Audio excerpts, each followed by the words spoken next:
I asked ChatGPT or artificial intelligence to tell me the worst cars from 1970 to 2025. There's a lot to unpack here with over 50 different models, so I will be covering each quite briefly. With each example, there's a 1 to 2 sentence explanation for why it's the worst car for that year according to AI. We will find out together if this list is accurate or not, and to clarify, each example had to be sold in the States. If this video gets over 3,000 likes, I will do something like this again.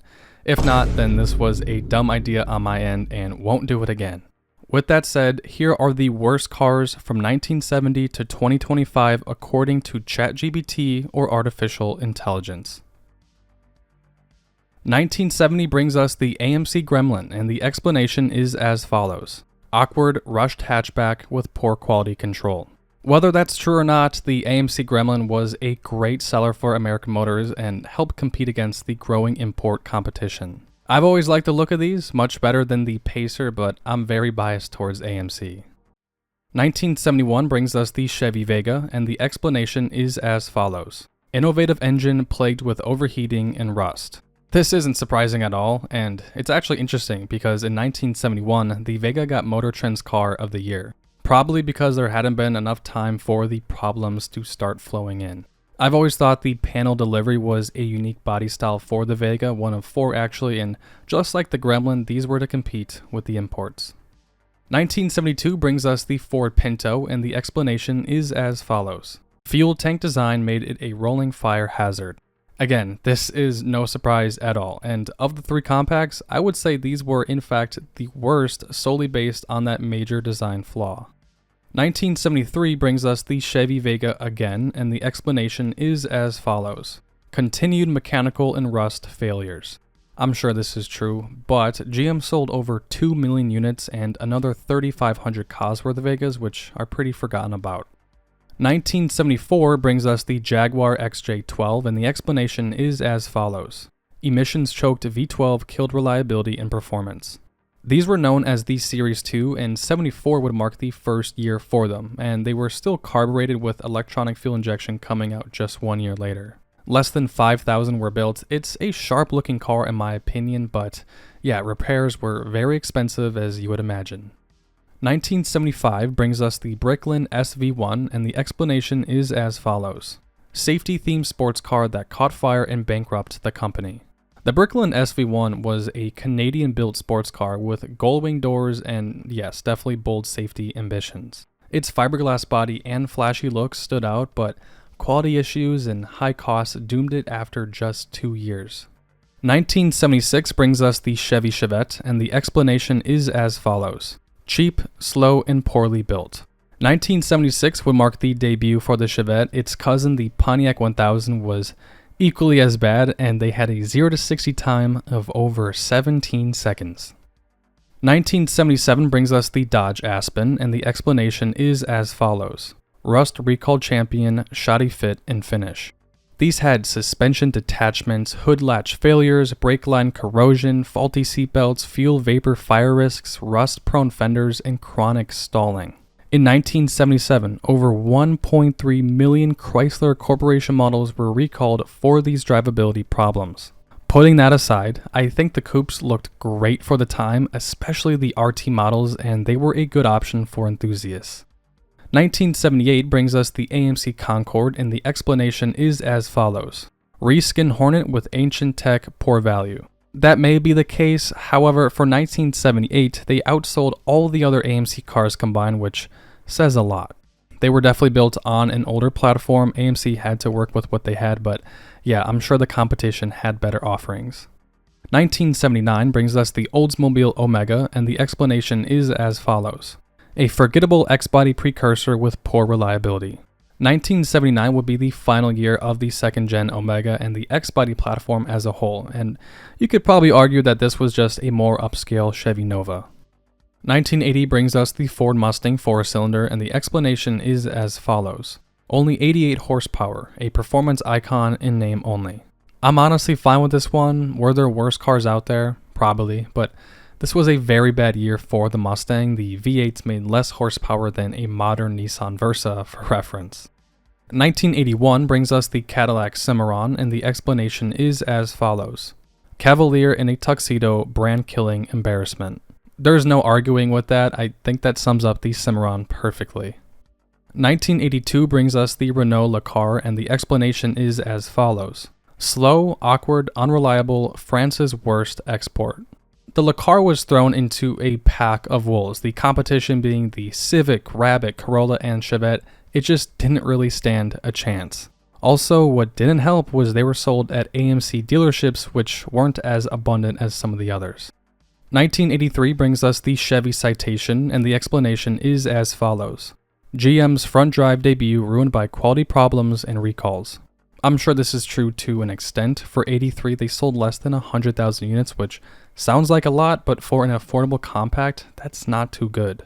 GM even rebranded the Citation in 84 as the Citation II due to the sales decline. These cars were definitely disposable. The Citation X11 was the performance variant that I personally think is awesome, and not too many people remember those. 1984 brings us the Maserati Biturbo, and the explanation is as follows. Fragile turbos, bad electrics, abysmal reliability. In theory, these were to compete with the E30 M3 in both performance and collectability, but they just fell on their face. I don't know too much about these other than that they were still working with a carburetor into the mid-80s, and that just doesn't seem right. 1985 brings us the Yugo GV, and the explanation is as follows. Built cheap, stayed cheap, unsafe, and undrivable. I think that explanation hit the nail on the head, and the same guy that brought these over also produced the Bricklin SV1, but he also founded Subaru of America.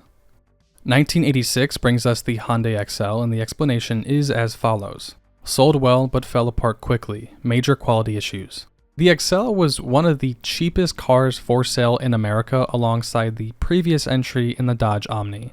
Hyundai has been a hit for over 10 years now, but before then, pretty bad, and these Excels tainted their reputation at the time. 1987 brings us the Sterling 825, and the explanation is as follows. British Acura legend with Lucas Electrics. What could go wrong? I don't remember what video it was where I talked about these, but I'll say the same thing. It still amazes me how you take a late 80s Acura and make it unreliable. On top of that, these were quite expensive Audi territory for sure, and competing with well-established luxury brands isn't an easy task, and the company went under after only 5 years. 1988 brings us the Eagle Premier, and the explanation is as follows. AMC Renault mashup with zero brand recognition or reliability. This is definitely true, and AMC had this deal to sell a certain amount of those PRV V6 engines, and because the Premier wasn't this big hit that Chrysler thought it would be, they created a Dodge variant. I've always liked the look of these, and owners report that they drove nicely thanks to its rack and pinion steering and fully independent suspension. 1989 brings us the Chrysler TC by Maserati, and the explanation is as follows. Overpriced LeBaron with Italian leather, sales disaster. This car has quite the story. It's actually overwhelming because how complicated it was to assemble these. They were built on a different platform than the LeBaron. They were about 7 inches shorter, and a good comparison would be the Cadillac Alante, both Italian influenced and cost a small fortune. 1990 brings us the Infiniti M30, and the explanation is as follows. Rebadged Nissan Leopard with outdated tech and handling. I just learned this, but Infiniti was founded in 1989. I thought they were older than that, but anyway, that makes this M30 one of their first cars ever sold. These first-gen M30s were executive cars, rear-wheel drive, and had a V6 that was tuned to sound like a V8. Apart from that, the company was new and there were just better options. 1991 brings us the Alfa Romeo 164, and the explanation is as follows. Good on paper, but plagued by reliability and support issues. The 164 was Alfa Romeo's last attempt at the US market for many years. The front is very polarizing, and they were in fact plagued with electrical issues. 1992 brings us the Subaru SVX, and the explanation is as follows. Weird styling, poor sales, and a failing automatic transmission. The 90s was a great time for Japanese performance cars. The Supra, 300ZX, RX-7, and the SVX just fell behind, and not having a manual option killed it. The goal for these was more luxury touring than performance, I guess, and that explains the automatic just Not the best move, although they are very unique and you barely see these anymore. 1993 brings us the Ford Aspire, and the explanation is as follows. Gutless, tiny, and a crash test fodder. I made a video on the worst cars from the 90s from Ford, and this was number 1. I hate this car. I hate everything about it. You want to go the EconoBox route, go get a Geo Metro, much more reliable and far better fuel economy for the same price. 1994 brings us the Pontiac Sunfire, and the explanation is as follows. Cheap plastic interior, poor build, bad resale. The Sunfire actually came out in 95. The Sunbird ended production in 94, so I'm not too sure what it meant, so I'm going to go ahead and skip it. 1995 brings us the Suzuki X90, and the explanation is as follows. A 2-seat SUV nobody wanted, looked like a clown shoe. In 2013, Top Gear magazine placed the X90 on its list of the 13 worst cars of the last 20 years. In March 2022, Motor Trend named the X90 number 1 on its list of the 25 worst cars of the 1990s. Around 7,000 units were sold over its 3-year model run, and that's absolutely horrendous. 1996 brings us the Oldsmobile Achieva, and the explanation is as follows. Weak, forgettable, and poorly built. While that may be somewhat true, I know I haven't forgot about them. As it turns out, the SEX is one of my all-time favorite cars. The Skylark was on the same platform, and if you want to go this route, I think those were far worse. Those pre-facelift Skylarks were beyond ugly. 1997 brings us the Plymouth Prowler, and the explanation is as follows. Great looks, but V6 only, no manual, no performance. This car will forever be controversial, and I just have one thing to say, and that's everyone that's owned one and has actually driven one loves them. 1997 was also the same year the Cadillac Catera was introduced, so why that wasn't picked amazes me. 1998 brings us the Daewoo Lanos, and the explanation is as follows. Korean import that fell 10 years behind, poor durability. One of the slowest and unsafest cars on the market at the time, extremely forgettable, not attractive, it might even be worse than the Aspire. 1999 brings us the Kia Sophia, and the explanation is as follows. Brake issues, transmission problems, and a recall magnet. By 1999, these were built in-house, but they had some Mazda DNA mixed in, helping the overall reliability. Like the last entry, just very forgettable, and Kia at this time still had a bad rap. 2000 brings us the Pontiac Aztek, and the explanation is as follows. Famously ugly, mismarketed, and poorly executed crossover. GM forecast sales of up to 75,000 Azteks per year and needed to produce 30,000 annually to break even. Less than 12,000 sold in the year 2000, and the model's best-selling year 2002 was under 28,000. That being said, I feel like as time goes on, people are liking these more and more, or maybe that's just me, but that tent feature and cooler will never get old. 2001 brings us the Isuzu Axiom, and the explanation is as follows. Boxy, ugly SUV with horrible resale and reliability. Evidently, just last week, I was looking these up for sale, don't ask me why, and at least on Car Gurus, there is only one listed nationwide.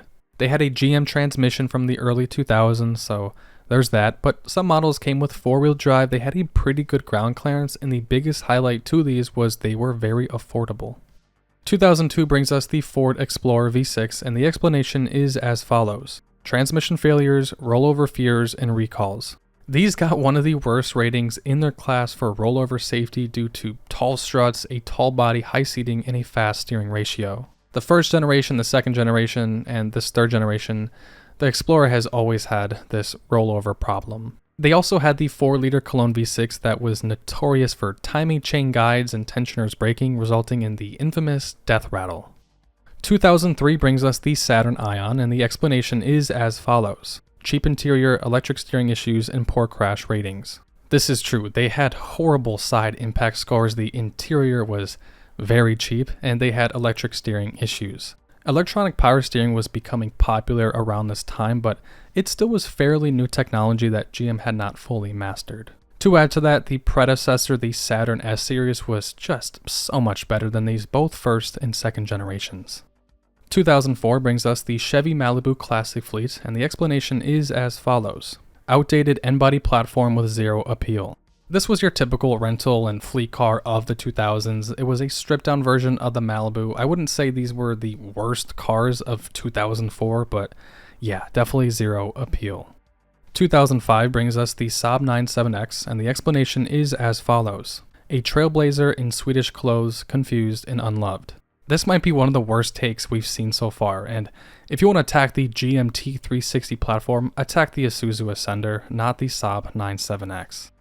2006 brings us the Jeep Commander, and the explanation is as follows. Cramped third row, bad reliability, poor visibility. These weren't rugged enough to appeal to off-road buyers. The third row seating was not practicable at all, and with the recession around the corner, 13 miles per gallon wasn't going to cut it.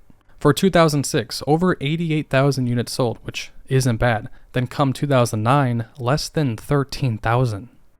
2007 brings us the Chrysler Sebring, and the explanation is as follows. Weak engines, clunky transmission, awful interior quality. This sums this generation up nicely. Mechanics hate these cars. The interior is horrible. Just get an Accord or Camry. The first generation Sebring was pretty cool, but after that, they fell off in my opinion. 2008 brings us the Smart Fortwo, and the explanation is as follows. Cool idea, terrible execution, unstable and painfully slow. On the flip side, these were actually really safe. The interior room was decent, average MPGs of 36. There was even a convertible option, which was absolutely ridiculous. For 2008 though, the Jeep Compass would be my pick, not the smart car. 2009 brings us the Dodge Caliber, and the explanation is as follows. Cheap, loud, and unrefined with CVT nightmares. The SRT4 is awesome. There was even an RT trim, but the vast majority were base models, and yeah, cheap interior quality and a CVT transmission in the early 2000s, just not a great combination. However, some trim levels offered what Dodge calls it the chill zone. It's a mini refrigerator in the glove box. 2010 brings us the Mini Cooper Early Gen 2, and the explanation is as follows. Timing chain and electrical failures galore. I heard these can be hit or miss. I've never been a fan of Mini Coopers. The John Cooper works are neat, but I'd spend my money elsewhere. 2011 brings us the Chrysler 200, and the explanation is as follows. Rental car king with cheap everything. Just like the Sebring, that's not too far off for what these cars were.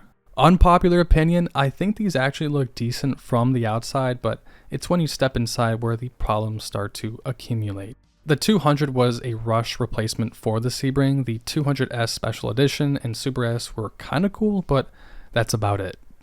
2012 brings us the Fisker Karma, and the explanation is as follows. Gorgeous, but electric drivetrain kept breaking and catching fire.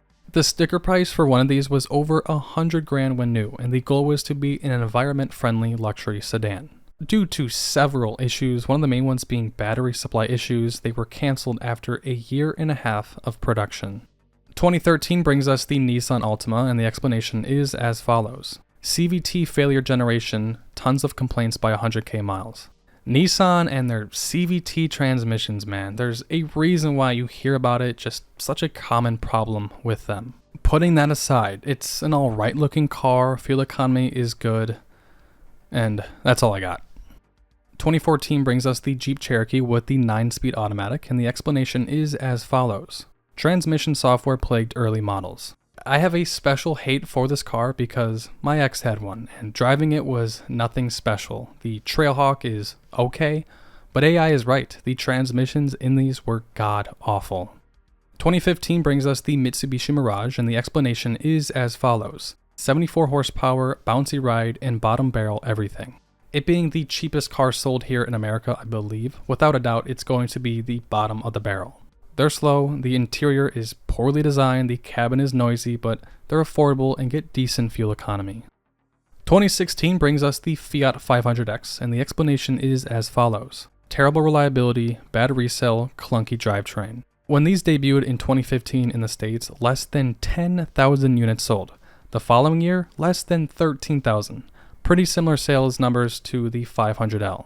I don't get the point of these. I hate the looks of them, and to be around up until 2023 and to never see them is a really bad sign.